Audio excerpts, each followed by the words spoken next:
आज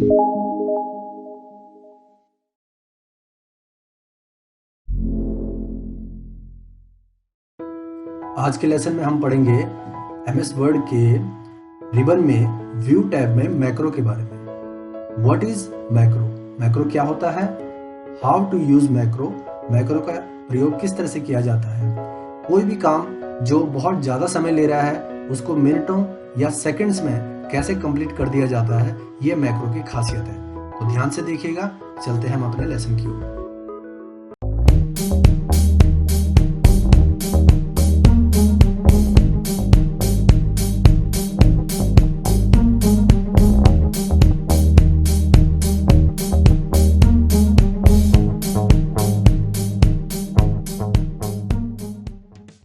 मैक्रो को समझने के लिए चलते हैं हम पहले एग्जाम्पल की ओर। पहले एग्जाम्पल में हम देख रहे हैं कि हमारी स्क्रीन पे कुछ नाम लिखे हुए हैं वर्टिकली और लिस्ट के तौर पे लिखे हुए हैं, और ये नाम हो सकता है बहुत ज़्यादा हो। फिलहाल यहाँ पे 14-15 नाम है, लेकिन हो सकता है 100 हो, 150 हो, 200 हो, 500 हो। और इन नामों को ऐसे लिखने की बजाय हमें ये सजेशन दिया जाता है क्यों ना ये नाम हॉरिजॉन्टली लिखते। मीन्स कि पहले राहुल होता, फिर कॉमा आकाश, फिर कॉमा नितिन, फिर कॉमा सुमित, फिर कॉमा रोहन, इस तरह से होता।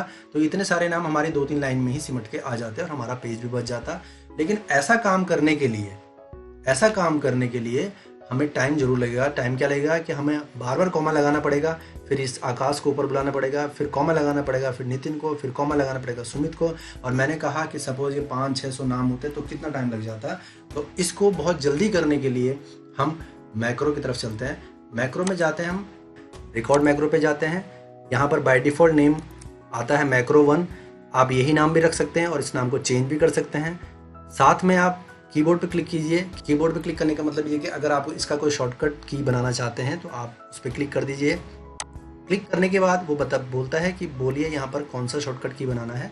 तो हम जैसे हमें मालूम ही है कि बोर्ड के लिए हम कंट्रोल बी प्रेस करते हैं, सेव के लिए कंट्रोल एस, तो वैसे ही यहाँ पर भी कीबोर्ड शॉर्टकट बनाइए। लेकिन ध्यान रहे कि वो कीबोर्ड शॉर्टकट जो आप बनाने जा रहे हैं वो पहले से किसी का असाइन ना हो। जैसे आपने यहाँ पे कंट्रोल जेड बना दिया तो कंट्रोल जेड पहले से ही अंडू के लिए है, तो मत बनाइए। तो इसको मैं डिलीट कर देता हूँ। मैं एक इजी ट्रिक बताता हूँ आपके। कंट्रोल के साथ न्यूमेरिक पैड वाला 1 प्रेस कीजिए और ये दिखा रहा है अनअसाइंड, यानी कि ये किसी के लिए असाइन नहीं है, तो आप इसको यूज़ कर सकते हैं। उसके अलावा और भी अपना कीज़ का मिक्सिंग करके आप अपना भी शॉर्टकट कुछ बना सकते हैं। तो फिलहाल मैंने इसको असाइन करवाया और क्लोज करवाया। और यहाँ पर कर्सर पे ध्यान दीजिए। कर्सर हमारा आर के लेफ्ट में यानी कि बिल्कुल स्टार्टिंग में है, और यहाँ पर आपके माउस पॉइंटर के साथ एक कैसेट बन के आ गई है। और इस कैसेट बन के आने का मतलब है कि आपकी हर चीज़ रिकॉर्ड होने पे लग गई है। अगर आपने सही रिकॉर्डिंग की तो सही आपका रिजल्ट निकलेगा, और गलत रिकॉर्डिंग की तो गलत रिजल्ट निकलेगा। रिकॉर्डिंग का मतलब जो स्टेप हम अब आगे करने जाएंगे। तो मैंने कहा सबसे पहले मेरा कर्सर एल में आ जाए, यानी राहुल के राइट साइड में आ जाए। तो मैंने कंट्रोल बटन के साथ राइट बटन प्रेस कर दिया, तो ये आ गया आपका एल पे। और मैंने यहाँ पर कॉमा लगा दिया। कॉमा लगाने के बाद मैंने आकाश को ऊपर बुलाना है, यानी कि वो बुलाने का मतलब कि ये एरिया डिलीट करना है। तो डिलीट के लिए डिलीट बटन प्रेस करेंगे, जिससे ये आकाश ऊपर आ गया। आकाश को देखा आपने कि वो कॉमा से चिपक गया, तो एक स्पेस दे दीजिए। बस इतना ही काम हमें मैक्रो को समझाना था, और हमने मैक्रो को यहाँ पे स्टॉप करवा दिया। क्या काम समझाना था कि मेरा कर्सर आर से पहले था, उसे मैंने जंप करवाया कंट्रोल राइट और उसे एल पे, और एक कॉमा टाइप किया, और यहाँ से डिलीट बटन प्रेस करवा के आकाश को ऊपर बुलाया। और आकाश क्योंकि कॉमा से चिपक गया तो एक स्पेस दे दिया। अब यही रिकॉर्डिंग जो है ये परफॉर्म करता रहेगा और हमारा काम बड़ा इजी हो जाएगा। अब हम चलाते हैं उस शॉर्टकट की को जो हमने बनाई थी कंट्रोल के साथ नंपैड वाला 1। तो देखिए कितनी जल्दी हमारा काम हो गया। तो चाहे ये 15-16 नाम थे, चाहे ये 15-16-100 नाम होते, तो आपके लिए ये काम बड़ा इजी हो चुका था। पहला एग्जाम्पल था ये। अब चलते हैं दूसरे एग्जाम्पल की ओर। दूसरे एग्जाम्पल के लिए हमारे पास एक पैराग्राफ है। अगर हमें इस पैराग्राफ में ये कहा जाता है कि जहां पर हमारा सेंटेंस खत्म हो रहा है वहां पर नेक्स्ट पैराग्राफ कर दो। सपोज ये कोई रूल्स एंड रेगुलेशन थे जो हमें नंबर वाइज लिखने थे, पर टाइप करने वाले ने इसको पैराग्राफ फॉर्म में टाइप कर दिया, तो हमें ये कहा जाता है कि एक सेंटेंस का एक रूल था। अब आपको पता है कि सेंटेंस कहाँ खत्म होता है, जहां पर हमारा फुल स्टॉप था। हम फुल स्टॉप को देखेंगे, फिर उसके बाद वाले वर्ड पे क्लिक करेंगे और इसको एंटर मारेंगे इस तरह से, तो ये हमारा एक नया पैरा बन गया। इस तरह से हमें करना है। लेकिन हमने देखा ये तो बहुत ज़्यादा मैटर है, अभी तो एक पैराग्राफ है, हो सकता है बहुत बड़ा होता, पूरे पेज तक होता, 2-3 पेज होते, तब हम कैसे करते? तो उसके लिए भी हम एक मैक्रो की तरफ चलते हैं और हम इसे पहले स्टार्टिंग में रखते हैं, मैक्रो रिकॉर्ड करवाते हैं, रिकॉर्ड मैक्रो। इस बार नाम आ गया इसका मैक्रो 2, तो चलो हम इसे मैक्रो 2 ही रहने देते हैं। मैंने पिछली बार कीबोर्ड शॉर्टकट कंट्रोल नम 1 बनाया था, इस बार मैं कंट्रोल नम 2 बना देता हूँ। कंट्रोल नम 2 असाइन करवाया, क्लोज करवाया। अब मैक्रो को समझाना है हमें कि आप फुल स्टॉप पे जाइए। अब मैक्रो अपने आप फुल स्टॉप पे कैसे जाएगा? तो उसके लिए मैंने आपको एक कमांड बताई थी, कंट्रोल F, यानी फाइंड करवाना है। कंट्रोल F किया और मैंने एक फुल स्टॉप फाइंड करवाया, एंटर प्रेस किया तो देखिए फुल स्टॉप पे चला गया।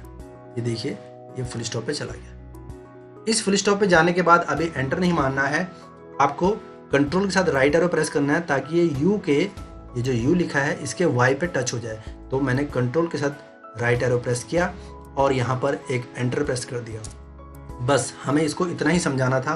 अब हम वापस जूम आउट करते हैं और इस मैक्रो को स्टॉप करवा देते हैं। तो मैंने इसके लिए क्या शॉर्टकट बनाई थी? कंट्रोल 2। तो अब मैक्रो क्या करेगा? जहाँ पर भी कर्सर है वहाँ के बाद वो फुल स्टॉप फाइंड करेगा और एंटर मार देगा। तो ये देखिए यहीं पर भी कोई मिस्टेक नहीं हुई और इसने हर जगह हमें सेंटेंस, अगर इसे नंबर वाइज लिखना था तो क्योंकि आपके पास सेंटेंस, ये पैराग्राफ सेंटेंस में कन्वर्ट हो गया, तो आप इसको सेलेक्ट कीजिए और यहाँ पे बुलेट से नंबरिंग लगा दीजिए। तो देखिए घंटों का काम सेकंड में हो गया आपके पास। ये था हमारा दूसरा एग्जांपल। एक एग्जांपल और करते हैं, बड़ा इंटरेस्टिंग एग्जांपल होगा वो। इसके लिए आपको बार बार आपको बीच के लेसन में यही बताता था कि कीबोर्ड शॉर्टकट का आप बड़ा यूज़ कीजिए, कीबोर्ड पे परफॉर्म करने का बड़ा अच्छी प्रैक्टिस कीजिए ताकि आप क्विकली लाइन के एंड में, लाइन के स्टार्टिंग में, पैराग्राफ के एंड में, पैराग्राफ की बिगिनिंग में, डॉक्यूमेंट के एंड में, इस तरह से काम आप कीबोर्ड से कर पाए। तो चलिए थर्ड वाला एग्जांपल शुरू करते हैं। थर्ड वाले एग्जांपल के लिए हमारे पास फिर से वही लिस्ट आ गई है और उस लिस्ट के लिए हमें कहा जाता है कि ये हमें टेबल के अंदर लिखनी थी, यानी कि हमें 2 कॉलम की टेबल बनानी थी।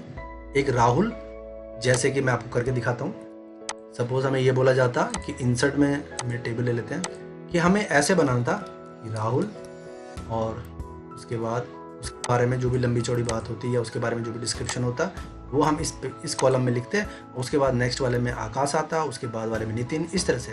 तो हम कैसे करें?